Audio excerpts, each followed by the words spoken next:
At the end of last month, we received an invitation to participate in the 2022 Taza Dorado auction. This event is organized by the Ecuadorian National Coffee Association. Taza Dorado translates to Golden Cup, which is a fitting name for these unique and exotic coffees that characterize the country of Ecuador. The goal of this auction is to support coffee producers in Ecuador and the development of a sustainable specialty coffee industry.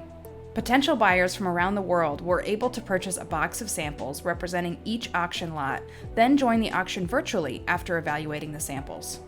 We roasted all these coffees on an Ikawa because of the small sample size.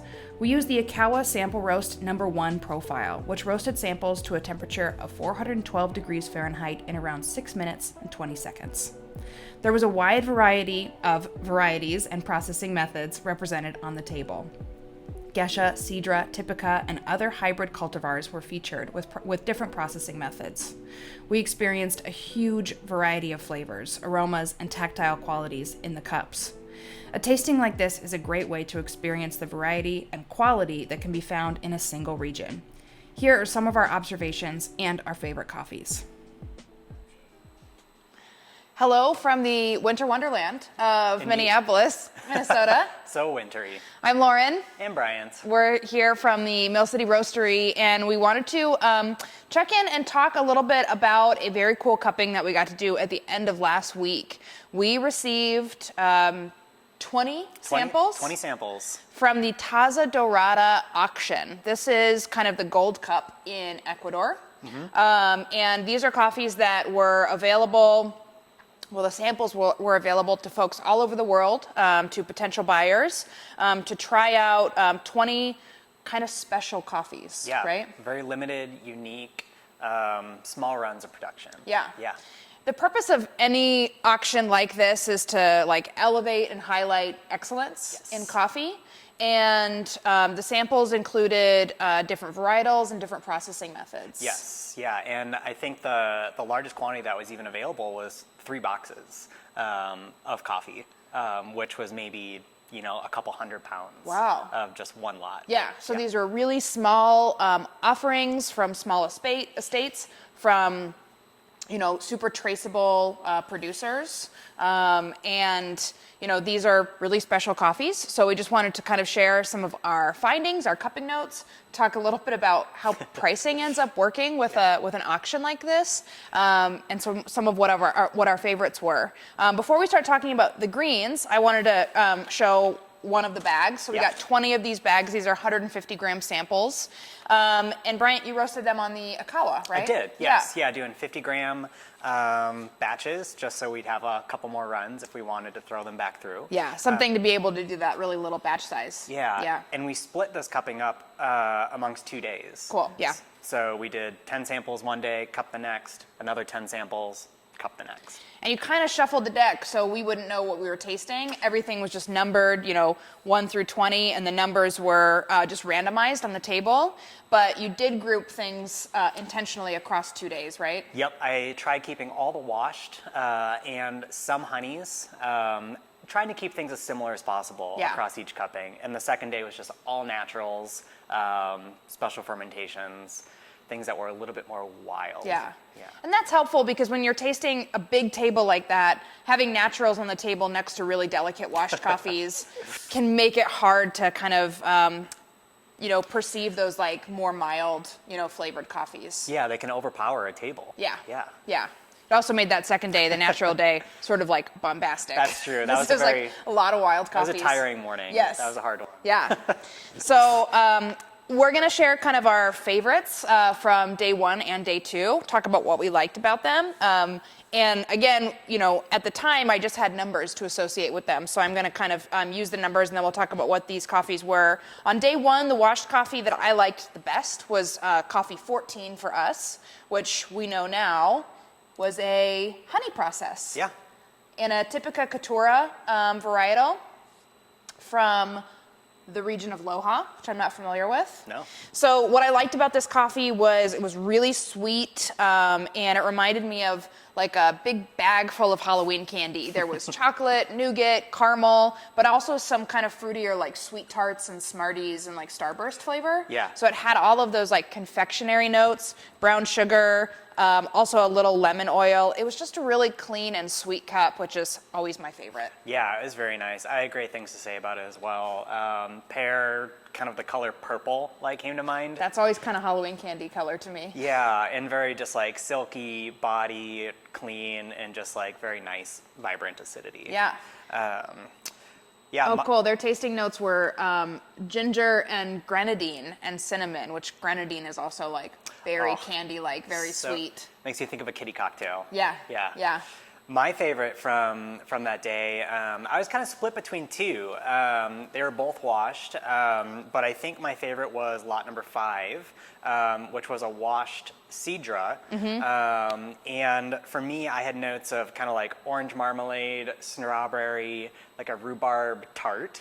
But it had a very like lingering finish and it was very winey. Yeah. A little salty, some minerality, but something I really enjoyed. Yeah, my notes for that were raspberry and cranberry juice, which is kind of in that red wine family as well, and then pink lemonade, dried fruit, and fruit punch. Yeah. Like it was just really, really nice and balanced. Yeah, very nice. Their notes for that was orange blossom, ripe peach, and brown sugar. Cool. Which is very cool to see how things kind of like came into, synced up. Yeah. Let's talk about the pricing for those coffees. So with all of these, since this was an auction, all of these coffees had like a starting bid, and then we're able, because the auction already took place, we're able to see what the end bid, what the final purchase price was, which is really interesting. So going back to that Loha, my favorite, the starting bid for this coffee was $12, and the ending bid was also $12. What a steal. So someone bought it for $12.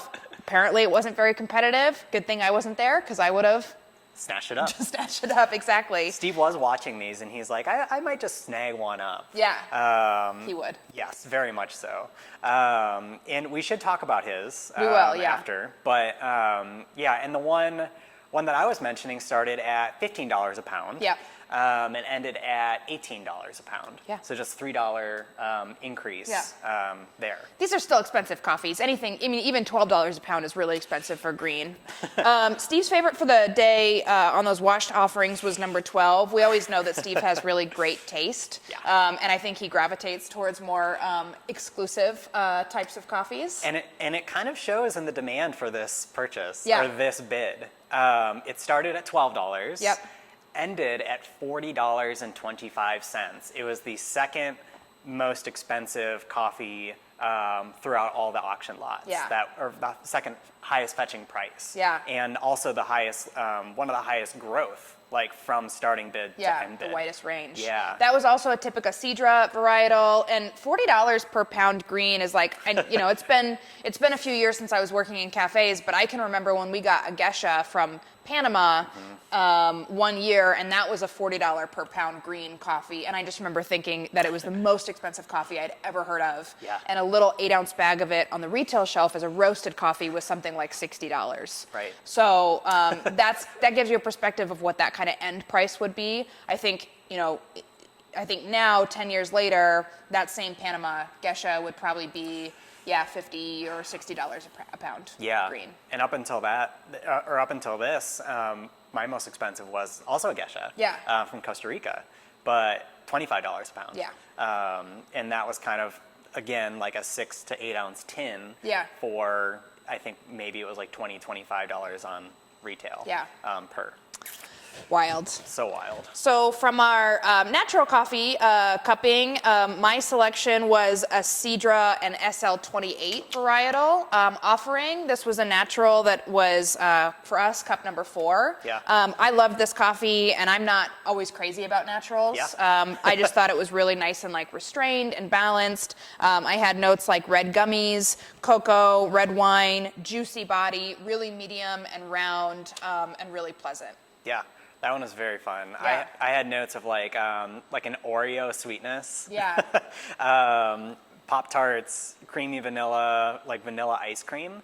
A nice kind of like cooked fruit, like a mulled wine. But I had like nice sweetness and quieter, that same kind of restrained. Yeah. And I always like those balanced kind of like restrained naturals that aren't so like, I am fruit juice. Right. Yeah. That's probably why it stood out to me on the table next to all these kind of crazy anaerobic, like wild tropical coffees. Yeah. I like something that has a little bit more, clarity.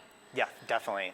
But you liked one of those wild coffees. I did. I liked number 2, which ended up being the Typica Sidra kind of blend of varietals, and it was a anaerobic honey process.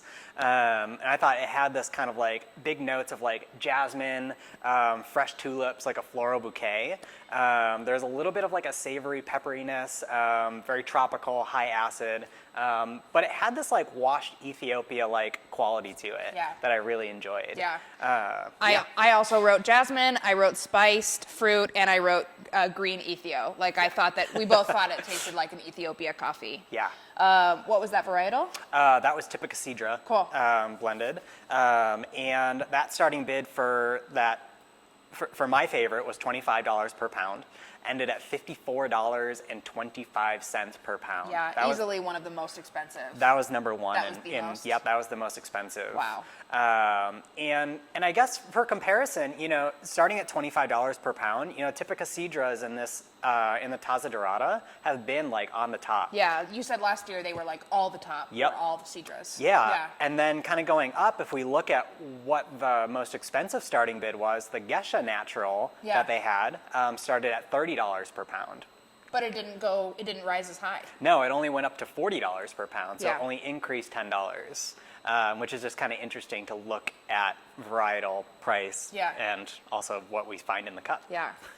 So we didn't end up buying any of these coffees because we wouldn't know what to do with them. Yeah, we don't have a home for them. We want to have a home. The question, of course, is like, well, what would you do with these coffees? I mean, these coffees can be really intimidating to roast because they are so expensive. Yes. I would, strongly encourage that if roasters carry a coffee like this, that you consider doing a pre-sale. So you actually have customers pre-ordering and pre-paying for their retail bag, and that way you don't have to roast any coffee that might potentially sort of like get old or like age off of the roast. Yeah, they have a home already. Exactly, like they're already going somewhere. And then, you mentioned maybe offering a coffee like this as like a pour-over exclusive or like something that's only available to drink in-house. And that kind of, coffees like this always sort of remind me of like higher-end whiskeys or nice like vintages of wine. They're sort of once-in-a-while coffees. Yeah. They're sort of celebration coffees. They're not for like everyday drinking. No. And so I think having them be like, this is an experience. You're supposed to go to the cafe. You're supposed to have a really good barista like make you a cup of it to order, and that's sort of the best way to experience them. Yeah. That's certainly how I would prefer to drink this type of coffee. Yeah, because you can almost have also like a conversation around it. Yeah. I think even from being at the cafe, I think that makes baristas very excited. Yeah. To like just like customer barista kind of bouncing off another of like, this is why it's so exciting. Yeah. Like, try this. Baristas, bartenders, and sommeliers, I always see like a really heavy overlap with all of us. Yes. It's like we're sort of ushers to flavors. Yeah, the finer and, like, things. Experiences. Yeah. And these coffees are just like a really fun way to do that. So we will share a link to this website, to the Taza Dorado auction page, so you can learn more about these coffees, see the prices that they were able to fetch at this crazy auction, and let us know what you thought, or if you had a chance to try any of these coffees, we'd love to hear from you too. Definitely. Cool. Thanks for watching. Until next time, see ya. Keep cupping.